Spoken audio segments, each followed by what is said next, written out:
सिर्फ हर बात को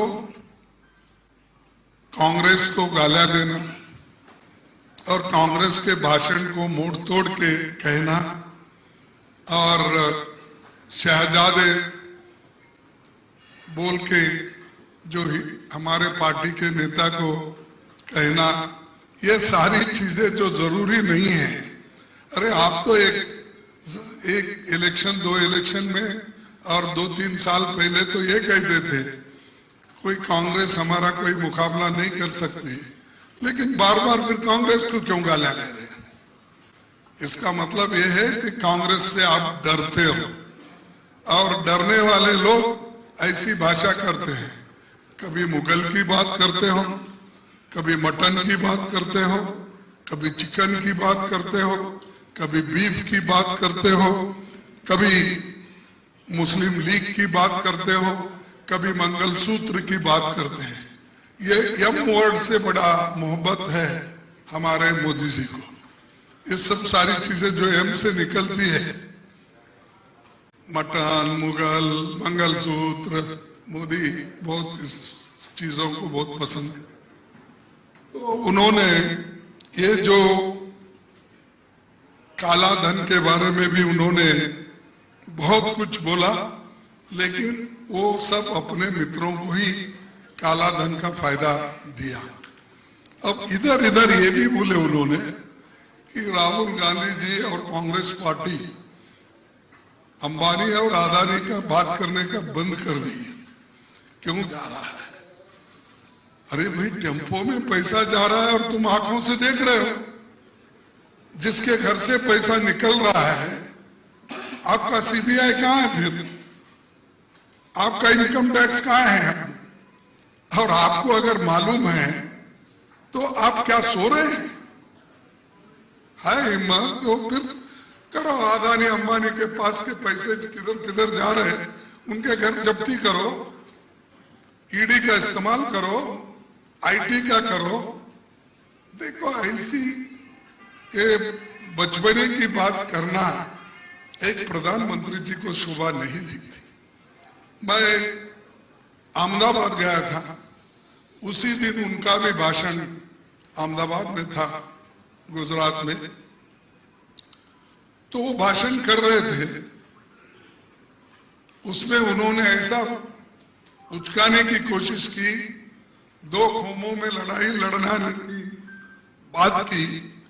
और देखिए, जिसके पास संपत्ति है, जिसके पास पैसा है और जिसके पास गाय है, भैंस है, ये है, तो वो लोग 2 भैंस अगर आपके घर में है तो 1 भैंस निकालकर वो मुसलमानों को देंगे। एक प्राइम मिनिस्टर बोलता है 2 भैंस है तो तुम्हारे पास छीन लेंगे, मुसलमानों को देंगे। 2 एकड़ लैंड है तो 1 लैंड एकड़ छीन लेंगे, देंगे। अरे इस देश में कानून है। सो इंदिरा गांधी ने तो आपको मालूम है लैंड रिफॉर्म्स लाया, वो पॉलिसी के तहत लाया। बैंक नेशनलाइजेशन किया, पॉलिसी के तहत किया। लाइफ इंश्योरेंस जो नेशनलाइज किया, कानून के तहत। ये पॉलिसीज पार्टी के होते हैं, देते हैं, लेकिन छोटी छोटी बातों को तुम लोगों को बहकाना, लोगों को एक यानी उनको इंस्टिगेट करना, ये बड़ी बुरी बात है।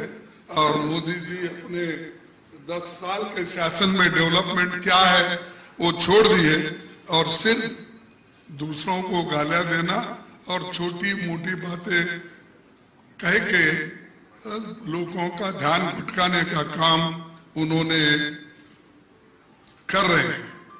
और मैं मोदी जी से भी पूछता हूं, भाई तेलंगाना तो बहुत, जब ड्रॉट था, जब मुश्किल में था पैसे के लिए, आप कितना मदद करें?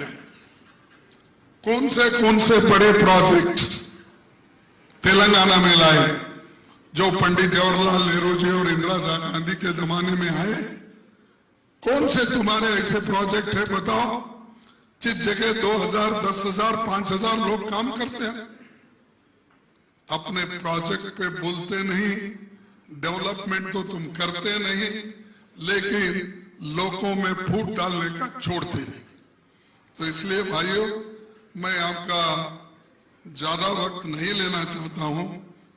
मेरी गठबंधन की सरकार आएगी तब हमने जो कहा आपको पहले, और हमारी गारंटी कार्ड भी सेंट्रल गवर्नमेंट के यानी अलायंस पार्टनर के साथ साथ अपने जो भी गारंटी कार्ड हमारे पार्टी की ओर से आपको पहुंचाए, और उसमें जो हमने कहा था युवाओं को पहली नौकरी पक्की, यानी जो युवा ट्रेनिंग लेते हैं, अप्रेंटिसशिप कोर्स करते हैं, उनके लिए एक पक्की नौकरी का हम गारंटी देते हैं।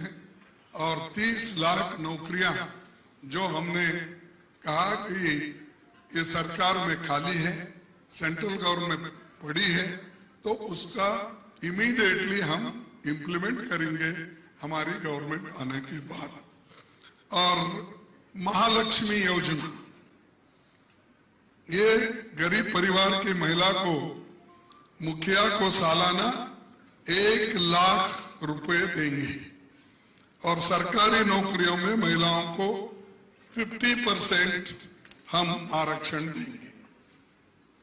और श्रमिक न्यूनतम मजदूरी जो 400 रुपए हमारे नरेगा योजना में, और दूसरे जो भी गिग वर्कर्स है या अनऑर्गेनाइज्ड वर्कर्स है, उनकी भी हिफाजत करने के लिए श्रमिक कानून को हम मजबूत करेंगे, और उनके तरफ हमारा पूरा ध्यान रहेगा।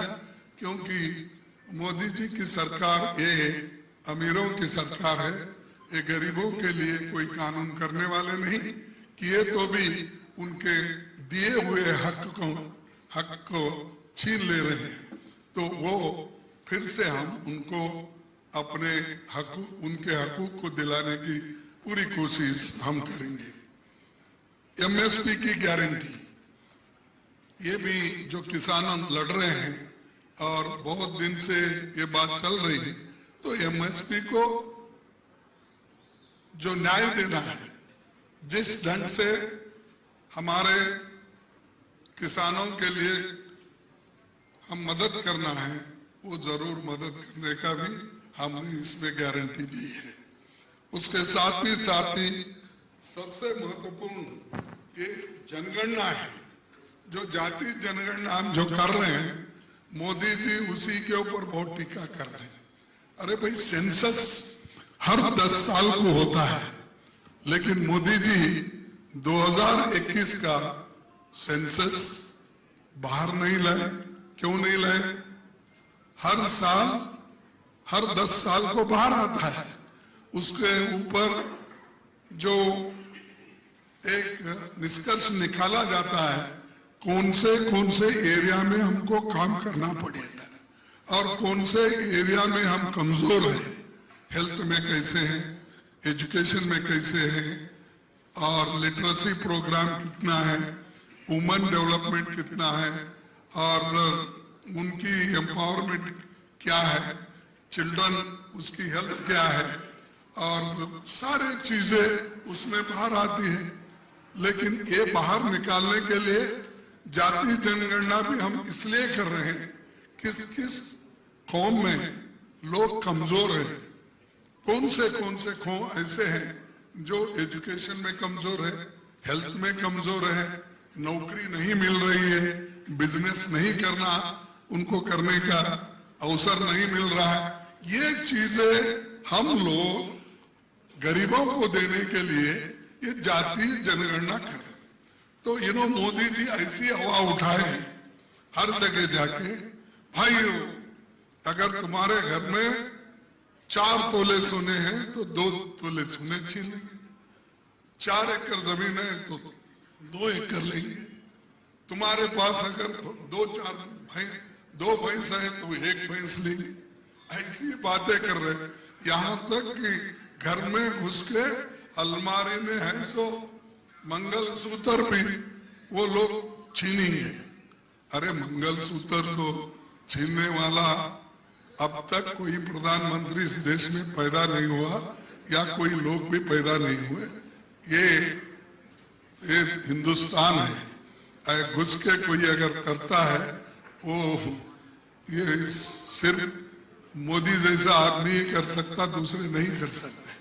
तो ये हमको कहते हैं कि मंगलसूत्र छीनते, यानी छोटी छोटी बात बोलकर लोगों में एक दंगा फसाद करने का और समाज को डिवाइड करने का काम वो कर रहे हैं इस जाति जनगणना के नाम पर। और एक मैं आपको राज्यसभा के प्रश्न के जवाब में 2018-22 हमने एक प्रश्न पूछा था, भाई IAS, IPS, IFS के अफसरों के चयन में SC, ST, OBC की संख्या क्या है? तो उसमें 50% के बजाय सिर्फ 27% उसमें है। ये रिक्रूटमेंट, ये कोई बड़ी बात नहीं है, लेकिन कोई सेक्रेटरी SC का नहीं है। सेक्रेटरी मीन्स प्रिंसिपल सेक्रेटरी, निर्णय लेने वाला, ना OBC में नहीं है, ना ST में नहीं है।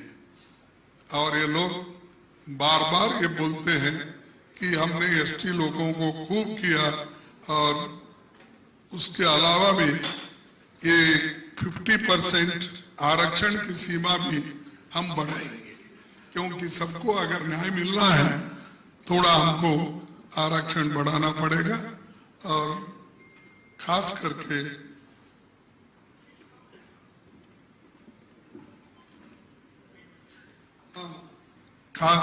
करके हमको सबको फायदा होगा।